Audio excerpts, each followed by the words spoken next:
Have you ever craved deep, secure love, only to find yourself doubting it the moment it's in front of you?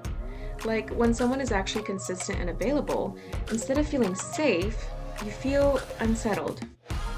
If that sounds familiar, you might have a fearful avoidant attachment style.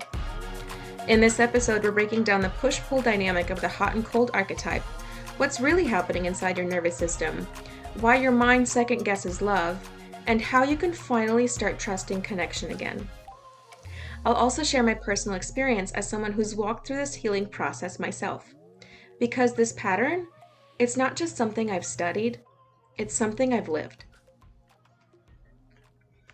Fearful avoidant attachment, or disorganized attachment, is the most complex and misunderstood attachment style, and it makes sense why. If you grew up in an environment where love felt unpredictable, where caregivers were sometimes nurturing and sometimes neglectful or even harmful, your nervous system learned that connection is both comfort and danger at the same time. One moment you were held, the next you were hurt. Your brain had no clear strategy to feel safe in relationships, so it wired itself to both crave and reject love at the same time.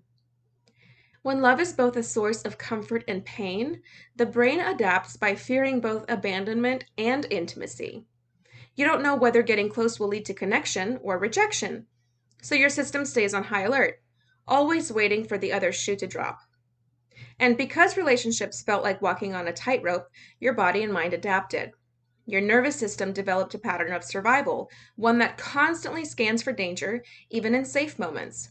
Instead of relaxing into love, you prepare for the worst. If someone is too distant, you feel abandoned and panicked. If they get too close, you feel overwhelmed and suffocated. Your brain has learned to keep you safe by staying caught in this push-pull dynamic, never fully settling into security. For the longest time, I believed I was unlovable.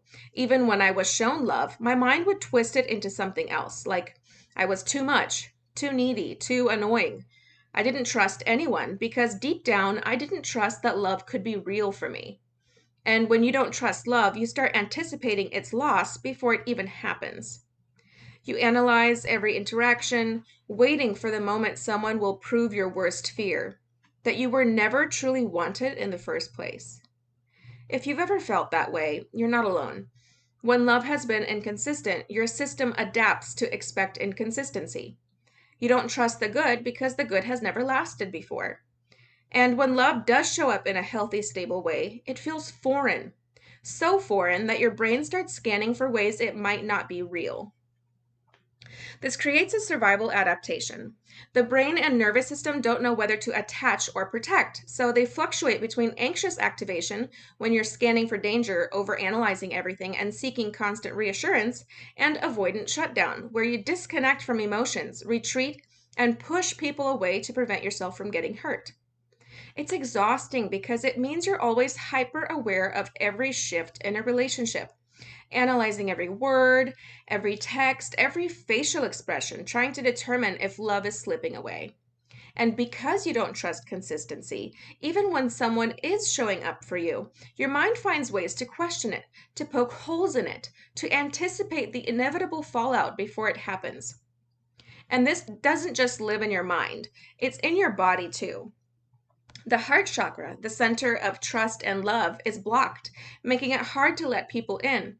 Even when someone is showing up consistently, you struggle to believe it. The root chakra, which gives you a sense of emotional security, feels unstable, like love could be taken away at any moment. You're always bracing for abandonment, even when no threat is actually there. The sacral chakra, tied to emotional fluidity and self worth, struggles with deep fears of rejection, making relationships feel overwhelming. It creates an internal battle. On one hand, you crave deep intimacy, but on the other, you're afraid that if you let someone truly see you, they won't stay. And the solar plexus, the seat of personal power, is caught in a cycle of feeling controlled by love, fearing abandonment, and engulfment at the same time. Love starts to feel like a power struggle, one where you either have to protect yourself or surrender completely, and neither option feels safe. And here's the hardest part. This isn't something you're doing wrong. Your brain and body are simply repeating the only strategy they've ever known. When love has been inconsistent, your system adapts to expect inconsistency.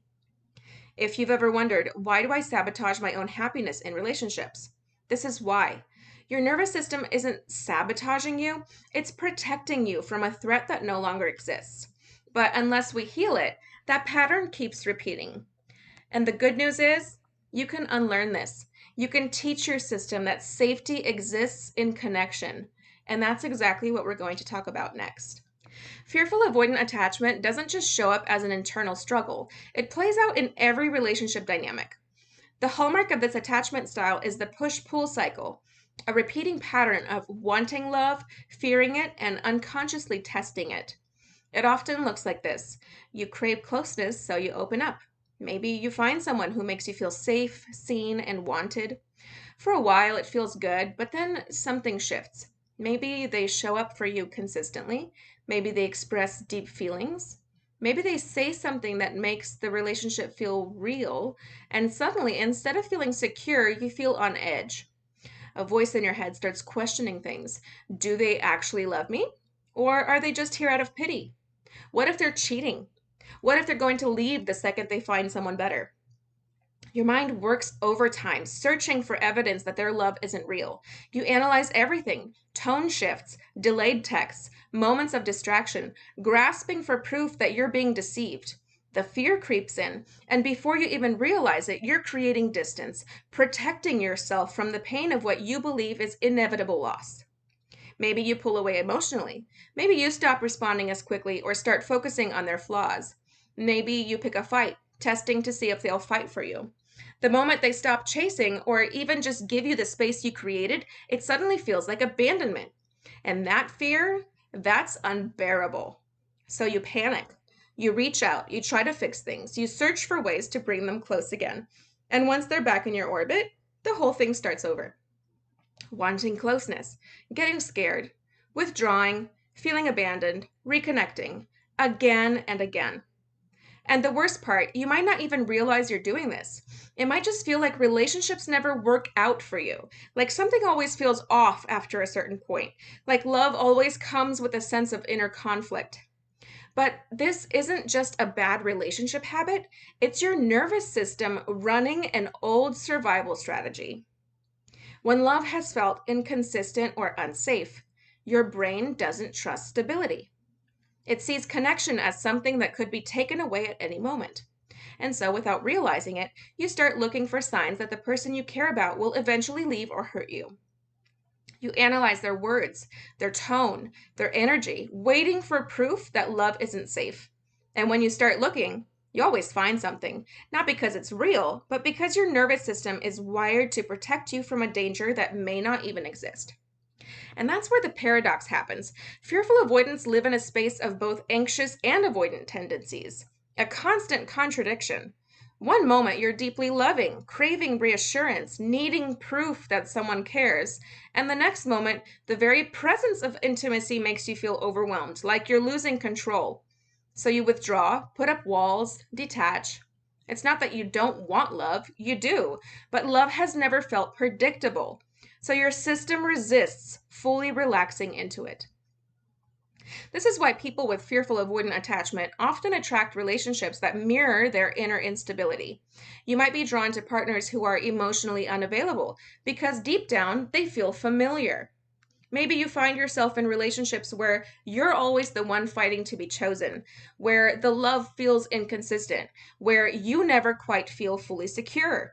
And because your nervous system is so used to that push-pull energy, the idea of someone loving you without the roller coaster feels unnatural. So if you do find yourself in a stable, healthy relationship, it might feel so foreign that your brain searches for ways to sabotage it. You start nitpicking. You start creating distance. You start questioning if you're truly happy or if you're just convincing yourself. All of this at its core is a survival response, an attempt to regain control over something that once felt impossible to predict. But the effects of this attachment style don't just show up in romantic relationships. It plays out in friendships, family dynamics, even professional relationships. Maybe you hesitate to trust new friends, constantly questioning if they truly like you or if they'll eventually disappear. Maybe you assume that people in your life are only tolerating you, not actually enjoying your presence. Maybe you struggle with asking for help because deep down, you believe you'll be seen as a burden. The same push pull cycle plays out everywhere, desiring connection, but being terrified of truly letting people in. And it's exhausting, that hypervigilance, the endless questioning, the feeling of never being able to fully settle into love, into safety, into the belief that you are truly wanted. At the core of all of this is one hidden wound. Your nervous system doesn't trust consistency. Love has always been unpredictable, so stability feels unnatural. And until you start teaching your system that safety exists in connection, this cycle will keep repeating itself. But the good news? You can absolutely rewire this. It's not about forcing yourself to trust blindly. It's about slowly, intentionally proving to yourself that love doesn't have to be a battlefield, that security doesn't mean losing yourself, that healthy connection doesn't have to come with a catch. And in the next section, we'll talk about exactly how to do that. Healing fearful avoidant attachment isn't about forcing yourself to trust people overnight. It's about slowly showing your nervous system that safety exists in connection. Your body and mind have been conditioned to expect instability. So the work isn't just about thinking differently, it's about creating experiences that shift your internal state. The first step: nervous system regulation. Learning to recognize your emotional triggers before they take over. Fearful avoidants tend to react before they realize what's happening, pulling away, picking fights, or shutting down emotionally. But if you can catch that reaction before it takes over, you have a choice, a moment of awareness where you can pause, regulate, and respond differently. Somatic healing practices are incredibly powerful for this. Your nervous system doesn't regulate through thought alone, it needs the body to signal safety. Here are a few ways to do that. Shaking therapy. Stand up and shake your body for a few minutes, letting your limbs move freely. This is a natural trauma release mechanism that helps discharge stored stress and resets the nervous system. Animals shake after experiencing fear or danger. Humans, however, often suppress this instinct. By consciously shaking, you allow your body to complete the stress cycle and reestablish a sense of safety. Butterfly hug. Cross your arms over your chest and gently tap each shoulder alternately while taking slow breaths. This is a form of bilateral stimulation, meaning it engages both hemispheres of the brain. It helps regulate overwhelming emotions and creates a sense of calm by activating the parasympathetic nervous system, which signals to the body that it is safe. Progressive muscle relaxation. Tense and release different muscle groups, starting from your toes and moving up to your head. This helps your body let go of the tension that it might be holding due to chronic stress. When you actively release muscular tension, your brain receives feedback that it can shift from a fight or flight state into rest and recovery. Humming and chanting is another thing. The vagus nerve plays a huge role in emotional regulation and runs from the brainstem down through the heart and digestive system. Humming or chanting deep sounds like om vibrates this nerve, activating the relaxation response and helping shift you out of an anxious or dissociative state. One of the biggest game changers is heart chakra work because fearful avoidants often struggle to trust love. Try this. Place your hand over your heart, take a deep breath, and repeat, I am safe to give and receive love. Imagine a soft green light expanding from your chest, dissolving the tension, softening your defenses. If emotions rise up, allow them to flow through you instead of pushing them down. Your heart chakra is learning to stay open even when vulnerability feels foreign. Spend a few minutes each day in this visualization, reminding yourself that love is not something you have to guard yourself against. Then there's root chakra balancing, which is all about stability and security. Fearful avoidants often feel like they're constantly bracing for the moment love disappears, so grounding practices are key. Walk barefoot on the earth to connect to the stabilizing energy of the ground beneath you. Take deep, intentional breaths, focusing on lengthening your exhales. Meditate with your focus on your lower body, feeling yourself become heavy and steady like a tree deeply rooted in the earth. Journal about the places in your life where stability already exists. Ask yourself, where do I feel safest? If you feel the fear of abandonment rising, try EFT tapping, gently tapping on acupressure points while saying, even though love has felt unsafe, I am learning to trust connection. It rewires the nervous system, releasing stored fear. Next is sacral chakra healing, which focuses on emotional flow. Fearful avoidants often suppress their emotions, afraid of being too much or too needy. But emotions are meant to move. If you feel emotionally stuck, take a moment to sway your hips, dance, or stretch in a fluid, organic way. Water is another powerful healer for the chakra. Take a bath, swim, or simply drink a full glass of water with intention. Affirm, my emotions are valid and I allow myself to feel fully. Write about the moments in your life when you were shamed for expressing emotion. Then reflect on what it would feel like to be fully accepted exactly as you are. Then there's the solar plexus chakra, which governs personal power. Fearful avoidants often tie their worth to how others perceive them. The shift, learning that your worth isn't something that fluctuates based on someone else's actions. Build self trust through small, consistent commitments, whether that's keeping a morning routine, following through on promises to yourself, or visualizing a bright golden light in your core, expanding with every breath. Strengthen the chakra by standing tall, breathing deeply into your belly and repeating, I trust myself. My worth is inherent. I do not need to prove my value to be loved. Notice how you carry yourself. Are your shoulders slumped? Is your breath shallow? These subtle shifts in posture and breath can either reinforce or release disempowered patterns. And finally, inner child healing, because underneath all of these patterns is a younger version of you, one who learned that love was unstable, that safety wasn't guaranteed. Healing means sitting with that version of yourself and offering reassurance. Close your eyes and visualize your younger self sitting across from you. See their face, their posture. Notice how they feel. Now reach out your hands and imagine holding theirs. Speak softly. You are safe. You are loved. I am here for you now. Wrap them in a warm light, letting them feel the safety and comfort they always deserved. Let them rest. Let them feel seen. After this visualization, write a letter to your younger self. Acknowledge their fears. Tell them what they needed to hear.